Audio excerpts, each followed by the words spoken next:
Dans cette vidéo, on va voir le principe de la variation de la vitesse d'un moteur à courant continu. On va mettre en évidence la technique MLI. On va voir comment générer les signaux MLI par microcontrôleur 16F876A. On va utiliser des procédures prédéfinies de compilateur MicroPascal, puis des applications. Alors, c'est quoi l'MLI et comment agir sur la vitesse d'un moteur en utilisant cette technique? Alors, l'utilisation de cette technique consiste à alimenter ce moteur de façon discontinue avec un hacheur et faire ainsi varier la tension moyenne à ses bords. Si on observe ces trois courbes, elles ont toutes la même période T, mais la conduction varie d'une courbe à l'autre.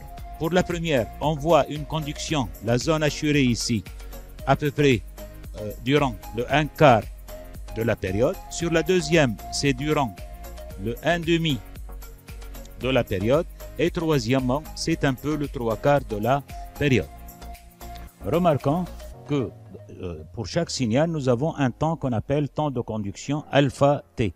Pour le premier signal, nous avons un alpha t qui est égal au 1/4 de la période.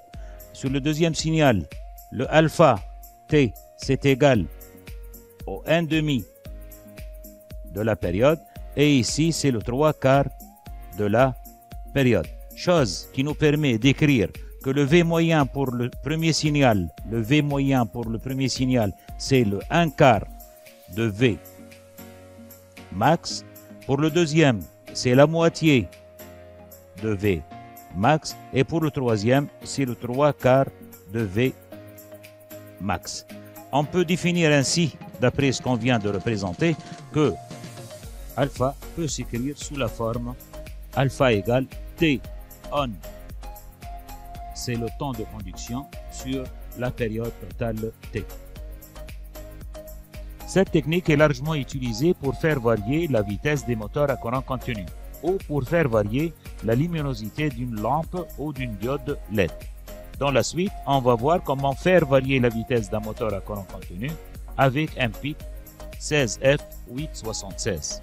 Remarquons que sur ce schéma, on dispose à la base de ce transistor d'un signal carré, là où il y a ce qu'on vient de voir, la modulation de fréquence ou bien la conduction de la tension d'entrée. La vitesse d'un moteur à courant continu peut être variée en utilisant un PIC 16F876. Alors pour cela, on va éditer un programme en MicroPascal, saisir un schéma sur ISIS, simuler le fonctionnement. On voit bien ici que nous avons un microcontrôleur. On va voir comment le configurer pour avoir cette technique MLI. Alors plusieurs microcontrôleurs, comme vous voyez, sont capables de générer des modules MLI, appelés PWM en anglais.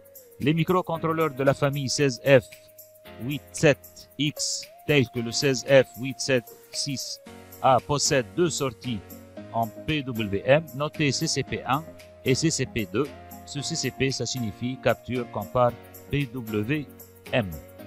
On voit là quelques pics qui possèdent ces modules de modulation d'impulsion. Là, on voit sur la famille 16F877 ou 874, la famille 876 ou 873. Ces deux familles, ou bien ces deux modèles de pics, possèdent des modules modulation de largeur d'impulsion qu'on remarque là désigné par CCP1, CCP2, de la même façon sur ce modèle. Alors pour lancer cette technique de PWM, on doit disposer d'un compilateur MicroPascal sur lequel on va écrire notre programme. Donc on va commencer par lancer l'éditeur de programme MicroPascal, créer un projet qu'on va nommer par programme PWM. On déclare les variables selon les instructions suivantes. Par exemple, j'ai la variable alpha réelle, c'est une variable de type réel. Alors pour vérifier comment est-ce qu'on configure cette variable, il faut revenir sur notre manuel du cours. On définit également la variable n de type port. La même chose, voir notre cours pour voir comment la configurer. Il y a plusieurs choix. Puis, on va déclarer notre variable PWM1. On va l'initialiser à une fréquence. On va prendre une fréquence de 250 Hz.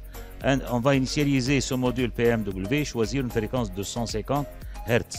On doit également configurer notre registre ADCON 1. On doit le configurer sur la position $80 pour faire le choix de ce port-là pour fonctionner en tant qu'une entrée analogique au niveau de la broche RA0.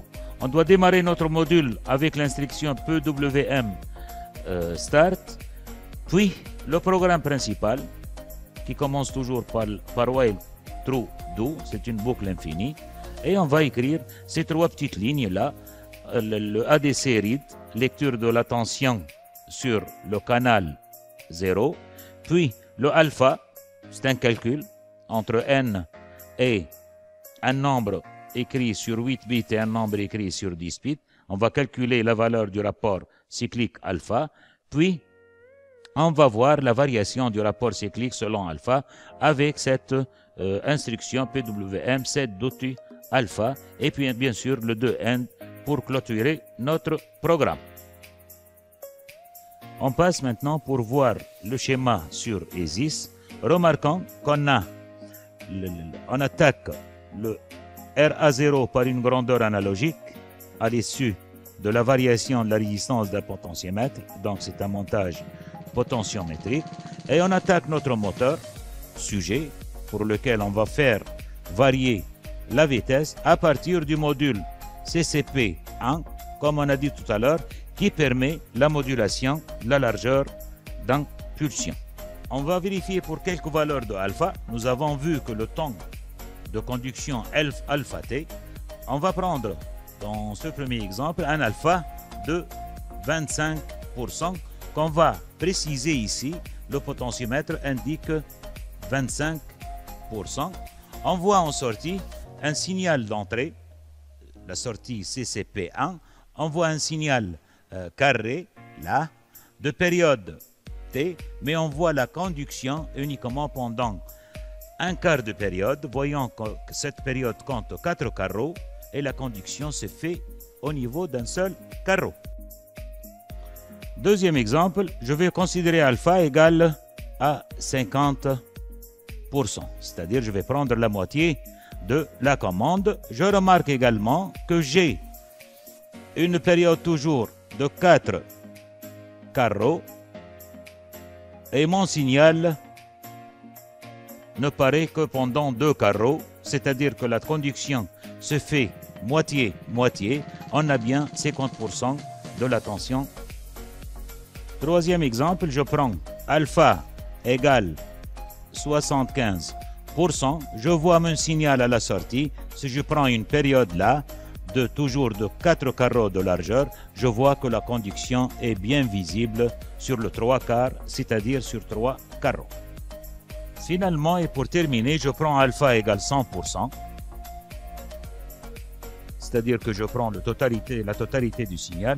Je vois que mon signal à la sortie est complet, c'est-à-dire que la conduction est visible sur les 4 carreaux de la période, et ainsi on a la pleine tension, c'est-à-dire la pleine vitesse du moteur.